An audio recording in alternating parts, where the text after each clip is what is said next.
ओम श्री गुरुवे नमः। श्री जानकी वल्लभो विजयते। प्रातःकाल भरत जी ने तीर्थराज में स्नान किया और समाज सहित मुनि को सिर नवाकर और ऋषि की आज्ञा तथा आशीर्वाद को सिर चढ़ाकर दंडवत करके बहुत विनती की। तदंतर रास्ते की पहचान रखने वाले लोगों के साथ सब लोगों को लिए हुए भरत जी चित्रकूट में चित लगाए चले। भरत जी राम सखा गुह के हाथ में हाथ दिए ऐसे जा रहे हैं मानो साक्षात प्रेम ही शरीर धारण किए हुए हो। ना तो उनके पैरों में जूते हैं और ना सिर पर छाया है। उनका प्रेम नियम व्रत और धर्म निष्कपट है। वे सखा निषादराज से लक्ष्मण जी, श्री रामचंद्र जी और सीता जी के रास्ते की बातें पूछते हैं और वह कोमल वाणी से कहता है। श्री रामचंद्र जी के ठहरने की जगहों और वृक्षों को देखकर उनके हृदय में प्रेम रोके नहीं रुकता। भरत जी की यह दशा देखकर देवता फूल बरसाने लगे। पृथ्वी कोमल हो गई और मार्ग मंगल का मूल बन गया। बादल छाए किए जा रहे हैं। सुख देने वाली सुंदर हवा बह रही है। भरत जी के जाते समय मार्ग जैसा सुखदायक हुआ वैसे श्री रामचंद्र जी को भी नहीं हुआ था। रास्ते में असंख्य जड़ चेतन जीव थे। उनमें से जिनको प्रभु श्री रामचंद्र जी ने देखा अथवा जिन्होंने प्रभु श्री रामचंद्र जी को देखा वे सब परम पद के अधिकारी हो गए। परंतु अब भरत जी के दर्शन ने तो उनका भव रूपी रोग मिटा ही दिया। भरत जी के लिए यह कोई बड़ी बात नहीं है, जिन्हें श्री राम जी स्वयं अपने मन में स्मरण करते रहते हैं। जगत में जो भी मनुष्य एक बार राम कह लेते हैं वे भी तरने तारने वाले हो जाते हैं। फिर भरत जी तो श्री रामचंद्र जी के प्यारे तथा उनके छोटे भाई ठहरे, तब भला उनके लिए मार्ग मंगलदायक कैसे ना हो। सिद्ध साधु और श्रेष्ठ मुनि ऐसा कह रहे हैं और भरत जी को देखकर हृदय में हर्ष लाभ करते हैं। भरत जी के प्रभाव को देखकर देवराज इंद्र को सोच हो गया, संसार भले के लिए भला और बुरे के लिए बुरा है। मनुष्य जैसे आप होता है जगत उसे वैसा ही दिखता है। उसने गुरु बृहस्पति जी से कहा, हे प्रभु, वही उपाय कीजिए जिससे श्री रामचंद्र जी और भरत जी की भेंट ही ना हो। श्री रामचंद्र जी संकोची और प्रेम के वश हैं और भरत जी प्रेम के समुद्र है। बनी बनाई बात बिगड़ना चाहती है, इसलिए कुछ छल ढूंढ कर इसका उपाय कीजिए। इंद्र के वचन सुनते ही देवगुरु बृहस्पति जी मुस्कुराए। उन्होंने 1000 नेत्रों वाले इंद्र को नेत्रों से रहित समझा और कहा, हे देवराज, माया के स्वामी श्री रामचंद्र जी के सेवक के साथ कोई माया करता है तो वह उलटकर अपने ही ऊपर आ पड़ती है। उस समय तो श्री रामचंद्र जी का रुख जानकर कुछ किया था, परंतु इस समय कुचाल करने से हानि ही होगी। हे देवराज, श्री रघुनाथ जी का स्वभाव सुनो। वे अपने प्रति किए हुए अपराध से कभी रुष्ट नहीं होते, पर जो कोई उनके भक्त का अपराध करता है वह श्री राम की क्रोधाग्नि में जल जाता है। लोक और वेद दोनों में इतिहास प्रसिद्ध है। इस महिमा को दुर्वासा जी जानते हैं। सारा जगत श्री राम को जपता है। वे श्री राम जी जिनको जपते हैं उन भरत जी के समान श्री रामचंद्र जी का प्रेमी कौन होगा। हे देवराज, रघुकुल श्रेष्ठ श्री रामचंद्र जी के भक्त का काम बिगाड़ने की बात मन में भी ना लाइए। ऐसा करने से लोक में अपयश और परलोक में दुख होगा और शोक का सामान दिनों दिन बढ़ता ही चला जाएगा। हे देवराज, हमारा उपदेश सुनो। श्री राम जी को अपना सेवक परम प्रिय है। वे अपने सेवक की सेवा से सुख मानते हैं और सेवक के साथ वैर करने से बड़ा भारी वैर मानते हैं। यद्यपि वे सम हैं, उनमें न राग है न रोष है और न वे किसी का पाप पुण्य और गुण दोष ही ग्रहण करते हैं। उन्होंने विश्व में कर्म को ही प्रधान कर रखा है। जो जैसा करता है वे वैसे ही फल भोगता है। तथापि वे भक्त और अभक्त के हृदय के अनुसार सम और विषम व्यवहार करते हैं। भक्त को प्रेम से गले लगा लेते हैं और अभक्त को मारकर तार देते हैं। गुण रहित, निर्लेप, मान रहित और सदा एकरस भगवान श्री राम भक्त के प्रेमवश ही सगुन हुए हैं। श्री राम जी सदा अपने सेवकों की रुचि रखते आए हैं। वेद, पुराण, साधु और देवता इसके साक्षी हैं। ऐसा हृदय में जानकर कुटिलता छोड़ दो और भरत जी के चरणों में सुंदर प्रीति करो। हे देवराज इंद्र, श्री रामचंद्र जी के भक्त सदा दूसरों के हित में लगे रहते हैं। वे दूसरों के दुख से दुखी और दयालु होते हैं। फिर भरत जी तो भक्तों के शिरोमणि हैं, उनसे बिल्कुल ना डरो। प्रभु श्री रामचंद्र जी सत्य प्रतिज्ञ और देवताओं का हित करने वाले हैं, और भरत जी श्री राम जी की आज्ञा के अनुसार चलने वाले हैं। तुम व्यर्थ ही स्वार्थ के विशेषवश होकर व्याकुल हो रहे हो। इसमें भरत जी का कोई दोष नहीं, तुम्हारा ही मोह है। देवगुरु बृहस्पति जी की श्रेष्ठ वाणी सुनकर इंद्र के मन में बड़ा आनंद हुआ और उनकी चिंता मिट गई। तब हर्षित होकर देवराज फूल बरसाकर भरत जी के स्वभाव की सराहना करने लगे। इस प्रकार भरत जी मार्ग में चले जा रहे हैं। उनकी दशा देखकर मुनि और सिद्ध लोग भी सिहाते हैं। भरत जी जब ही राम कहकर लंबी सांस लेते हैं, तभी मानो चारों ओर प्रेम उमड़ पड़ता है। उनके वचनों को सुनकर वज्र और पत्थर भी पिघल जाते हैं। अयोध्या वासियों का प्रेम कहते नहीं बनता। बीच में निवास करके भरत जी यमुना के तट पर आए। यमुना जी का जल देखकर उनके नेत्रों में जल भर आया। श्री रघुनाथ जी के रंग का सुंदर जल देखकर सारे समाज सहित भरत जी श्री राम जी के विरह रूपी समुद्र में डूबते डूबते विवेक रूपी जहाज पर चढ़ गए। अर्थात यमुना जी का श्याम वर्ण जल देखकर सब लोग श्याम वर्ण भगवान के प्रेम में विहल हो गए और उन्हें ना पाकर विरह व्यथा से पीड़ित हो गए। तब भरत जी को यह ध्यान आया कि जल्दी चलकर उनके साक्षात दर्शन करेंगे। इस विवेक से वे फिर उत्साहित हो गए। उस दिन यमुना जी के किनारे निवास हुआ। समयानुसार सबके लिए खान पान आदि की सुंदर व्यवस्था हुई। निषाद राज का संकेत पाकर रात ही रात में घाट घाट की अगणित नावें वहां आ गई, जिनका वर्णन नहीं किया जा सकता। सवेरे एक ही खेवे में सब लोग पार हो गए और श्री रामचंद्र जी के सखा निषाद राज की इस सेवा से संतुष्ट हुए। फिर स्नान करके और नदी को सिर नवाकर निषाद राज के साथ दोनों भाई चले। आगे अच्छी अच्छी सवारियों पर श्रेष्ठ मुनि हैं, उनके पीछे सारा राज समाज जा रहा है। उसके पीछे दोनों भाई बहुत सादे भूषण वस्त्र और वेश से पैदल चले जा रहे हैं। सेवक, मित्र और मंत्री के पुत्र उनके साथ हैं। लक्ष्मण जी, सीता जी और श्री रघुनाथ जी का स्मरण करते जा रहे हैं। जहाँ जहाँ श्री राम जी ने निवास और विश्राम किया था, वहाँ वहाँ वे प्रेम सहित प्रणाम करते हैं।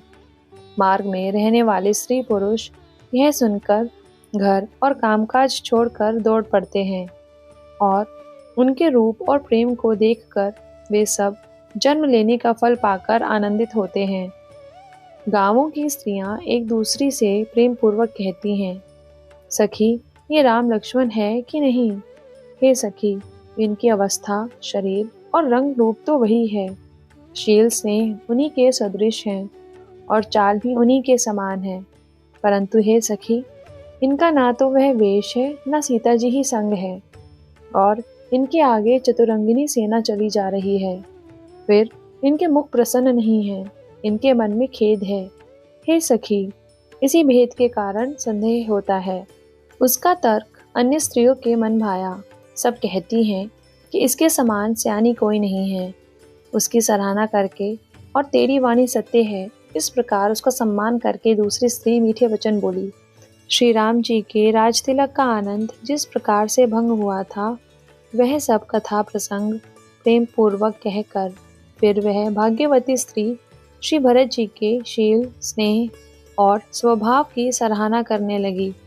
वह बोली, देखो ये भरत जी पिता के दिए हुए राज्य को त्याग कर पैदल चलते और फलाहार करते हुए श्री राम जी को मनाने के लिए जा रहे हैं। इनके समान आज कौन है? भरत जी का भाईपना, भक्ति और इनके आचरण कहने और सुनने से दुख और दोषों के हरने वाले हैं। हे सखी, उनके संबंध में जो कुछ भी कहा जाए वह थोड़ा है। श्री रामचंद्र जी के भाई ऐसा क्यों ना हो? छोटे भाई शत्रुघ्न सहित भरत जी को देखकर हम सब भी आज धन्य स्त्रियों की गिनती में आ गईं। इस प्रकार भरत जी के गुण सुनकर और उनकी दशा देखकर स्त्रियां पछताती हैं और कहती हैं, यह पुत्र कैकेयी जैसी माता के योग्य नहीं है। कोई कहती है इसमें रानी का भी दोष नहीं है। यह सब विधाता ने ही किया है। जो हमारे अनुकूल है। कहाँ तो हम लोक और वेद दोनों की विधि से हीन, कुल और करतूत दोनों से मलिन तुच्छ स्त्रियां, जो बुरे देश और बुरे गांव में बसती हैं और नीच स्त्रियां हैं। और कहाँ यह महान पुण्यों का परिणाम स्वरूप इनका दर्शन।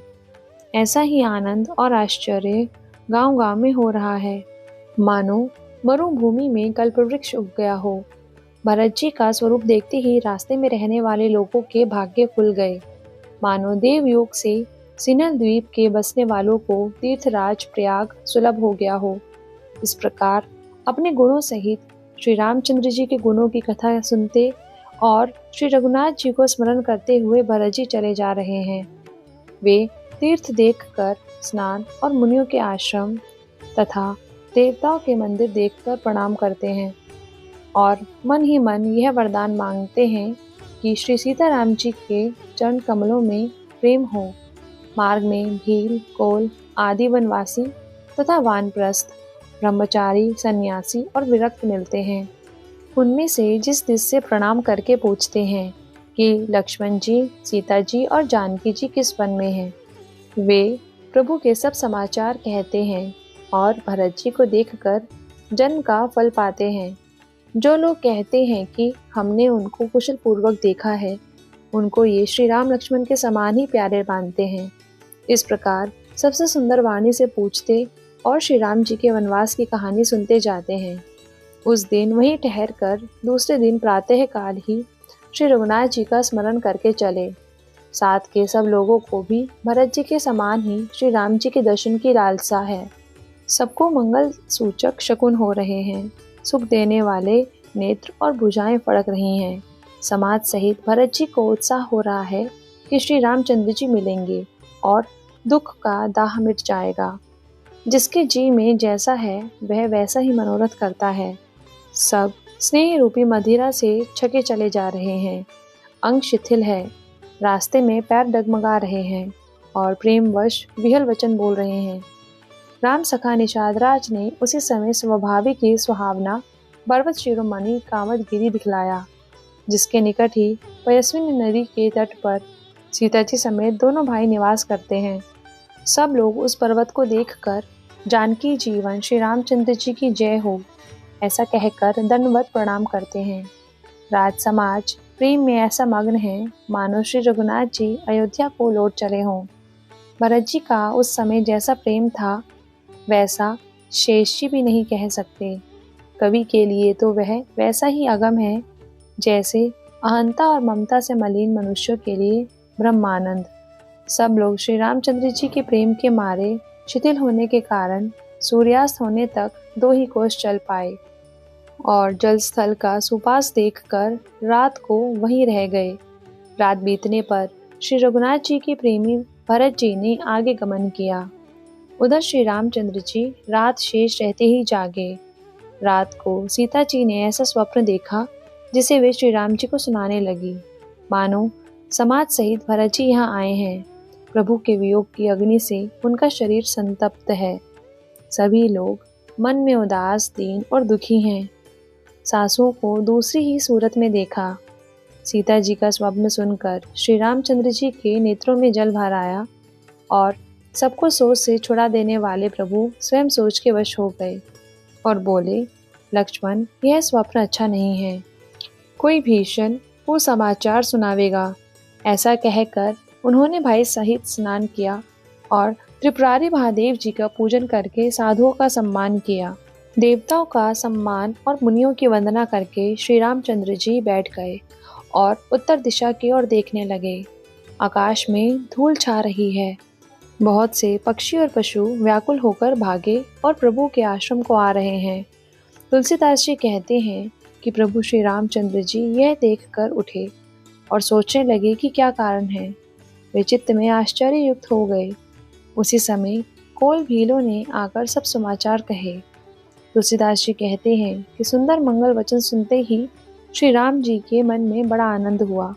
शरीर में बुलकावली छा गई और शरद ऋतु के कमल के समान नेत्र प्रेमाश्रुओं से भर गए। सीतापति श्री रामचंद्र जी उन्हें सोच के वश हो गए कि भरत के आने का क्या कारण है। फिर एक ने आकर कहा कि उनके साथ में बड़ी भारी चतुरंगिनी सेना भी आई है। यह सुनकर श्री रामचंद्र जी को अत्यंत सोच हुआ। इधर तो पिता के वचन और इधर भाई भरत जी का संकोच। भरत जी के स्वभाव को मन में समझ कर तो प्रभु श्री रामचंद्र जी चित्त को ठहराने के लिए कोई स्थान ही नहीं पाते हैं। तब यह जानकर समाधान हो गया कि भरत साधु और सयाने हैं तथा मेरे कहने में हैं। लक्ष्मण जी ने देखा कि प्रभु श्री रामचंद्र जी के हृदय में चिंता है, तो वे समय के अनुसार अपना नीति युक्त विचार कहने लगे। हे स्वामी, आपके बिना ही पूछे मैं कहता हूँ, सेवक समय पर ढिठाई करने से ढीठ नहीं समझा जाता। हे स्वामी, आप सर्वज्ञों में शिरोमणि हैं। मैं सेवक तो अपनी समझ की बात कहता हूँ। हे नाथ, आप परम सुहृद, सरल हृदय तथा शील और स्नेह के भंडार हैं। आपका सभी पर प्रेम और विश्वास है और अपने हृदय में सबको अपने ही समान मानते हैं, परंतु मूल विषयी जीव प्रभुत्ता पाकर मोहवश अपने असली स्वरूप को प्रकट कर देते हैं। भरत नीतिपरायण, साधु और चतुर हैं तथा प्रभु के चरणों में उनका प्रेम है। इस बात को सारा जगत जानता है। वे भरत भी आज श्री राम जी का पद पाकर धर्म की मर्यादा को मिटाकर चले हैं। कुटिल खोटे भाई भरत को समय देखकर और यह जानकर कि राम जी वनवास में अकेले हैं, अपने मन में बुरा विचार करके समाज जोड़कर राज्य को निष्कंटक करने के लिए यहाँ आए हैं।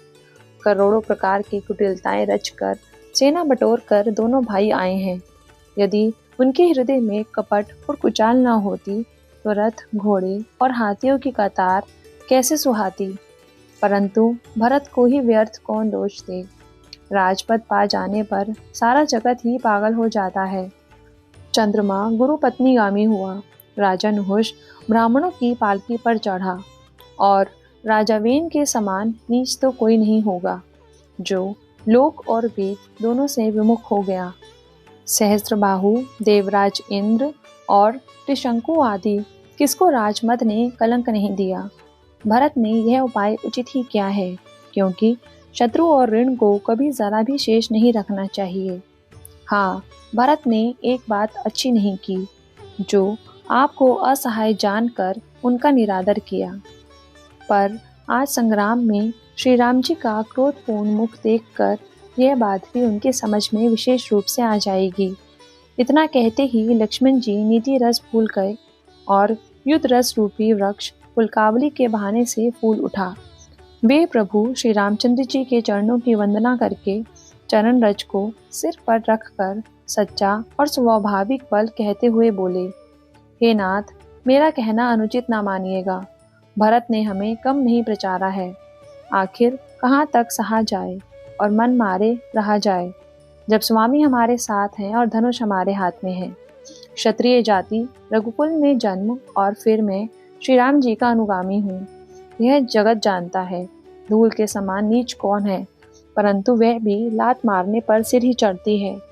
यूँ कहकर लक्ष्मण जी ने उठकर हाथ जोड़कर आज्ञा मांगी, मानो वीर रस सोते से जाग गया हो।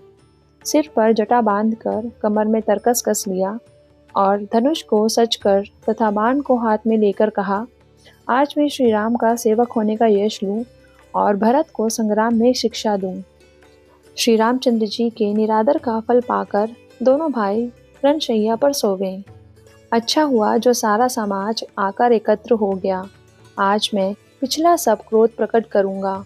जैसे सिंह हाथियों के झुंड को कुचल डालता है और बाज जैसे लवे को लपेट में ले लेता है, वैसे ही भरत को सेना समेत और छोटे भाई सहित तिरस्कार करके मैदान में पछाड़ूंगा। यदि शंकर जी भी आकर उनकी सहायता करें तो भी मुझे राम जी की सौगंध है, मैं उन्हें युद्ध में मार डालूंगा। लक्ष्मण जी को अत्यंत क्रोध से तमतमाया हुआ देखकर और उनकी प्रामाणिक सौगंध सुनकर सब लोग भयभीत हो जाते हैं और लोकपाल घबरा कर भागना चाहते हैं। सारा जगत भय में डूब गया। तब लक्ष्मण जी के अपार बाहुबल की प्रशंसा करती हुई आकाशवाणी हुई, हे तात, तुम्हारे प्रताप और प्रभाव को कौन कह सकता है और कौन जान सकता है। परंतु कोई भी काम हो उसे अनुचित उचित खूब समझ बूझ कर किया जाए तो सब कोई अच्छा कहते हैं। वेद और विद्वान कहते हैं कि जो बिना विचारे जल्दी में किसी काम को करके पीछे पछताते हैं, वे बुद्धिमान नहीं हैं। देववाणी सुनकर लक्ष्मण जी सकुचा गए। श्री रामचंद्र जी और सीता जी ने उनका आदर के साथ सम्मान किया और कहा, हे तात, तुमने बड़ी सुंदर नीति कही। हे भाई, राज्य का मद सबसे कठिन मद है। जिन्होंने साधुओं की सभा का सेवन नहीं किया, वे ही राजा राजमत रूपी मदिरा का आचमन करते ही मतवाले हो जाते हैं। हे लक्ष्मण, सुनो। भरत सरीखा उत्तम पुरुष ब्रह्मा की सृष्टि में ना तो कहीं सुना गया है, ना देखा ही गया है। अयोध्या के राज्य की बात ही क्या है। ब्रह्मा, विष्णु और महादेव का पद पाकर भी भरत को राज्य का मद नहीं होने का। क्या कभी कांची की बूंदों से भी क्षीर समुद्र नष्ट हो सकता है? अंधकार चाहे तरुण सूर्य को निगल जाए, आकाश चाहे बादलों में समाकर मिल जाए, गौ के खुर जितने जल में अगस्त्य जी डूब जाए और पृथ्वी चाहे अपनी स्वाभाविक क्षमा को छोड़ दे, मच्छर की फूंक से चाहे सुमेरु उड़ जाए, परंतु हे भाई, भरत को राजमत कभी नहीं हो सकता। हे लक्ष्मण, मैं तुम्हारी शपथ और पिताजी की सौगंध खाकर कहता हूँ, भरत के समान पवित्र और उत्तम भाई संसार में नहीं है। हे तात, गुण रूपी दूध और अवगुण रूपी जल को मिलाकर विधाता इस दृश्य प्रपंच को रचता है, परंतु भरत ने सूर्यवंश रूपी तालाब में हंस रूप जन्म लेकर गुण और दोष का विभाग कर दिया। गुण रूपी दूध को ग्रहण कर और अवगुण रूपी जल को त्याग कर भरत ने अपने यश से जगत में उजियाला कर दिया। भरत जी के गुण, शील और स्वभाव को कहते कहते श्री रघुनाथ जी प्रेम समुद्र में मग्न हो गए। श्री रामचंद्र जी की वाणी सुनकर और भरत जी पर उनका प्रेम देखकर समस्त देवता उनकी सराहना करने लगे और कहने लगे कि श्री रामचंद्र जी के समान कृपा के धाम प्रभु और कौन है। यदि जगत में भरत का जन्म ना होता तो पृथ्वी पर संपूर्ण धर्मों की धुरी को कौन धारण करता। हे रघुनाथ जी, कविकुल के लिए अगम भरत जी के गुणों की कथा आपके सिवा और कौन जान सकता है। लक्ष्मण जी, श्री रामचंद्र जी और सीता जी ने देवताओं की वाणी सुनकर अत्यंत सुख पाया, जो वर्णन नहीं किया जा सकता। यहाँ भरत जी ने सारे समाज के साथ पवित्र मंदाकिनी में स्नान किया, फिर सबको नदी के पास ठहरा कर तथा माता, गुरु और मंत्री की आज्ञा मांगकर निषाद राज और शत्रुघ्न को साथ लेकर भरत जी वहां को चले जहां श्री सीता जी और श्री रघुनाथ जी थे। भरत जी अपनी माता कैकेयी की करनी को समझकर सकुचाते हैं और मन में करोड़ों कुतर्क करते हैं। सोचते हैं, श्री राम, लक्ष्मण और सीता जी मेरा नाम सुनकर स्थान छोड़कर कहीं दूसरी जगह उठकर ना चले जाएं। मुझे माता के मत में मानकर वे जो कुछ भी करें सो थोड़ा है, पर वे अपनी ओर समझकर मेरे पापों और अवगुणों को क्षमा करके मेरा आदर ही करेंगे। चाहे मलिन मन जानकर मुझे त्याग दे, चाहे अपना सेवक मानकर मेरा सम्मान करे। मेरे तो श्री रामचंद्र जी की जूतियां ही शरण हैं।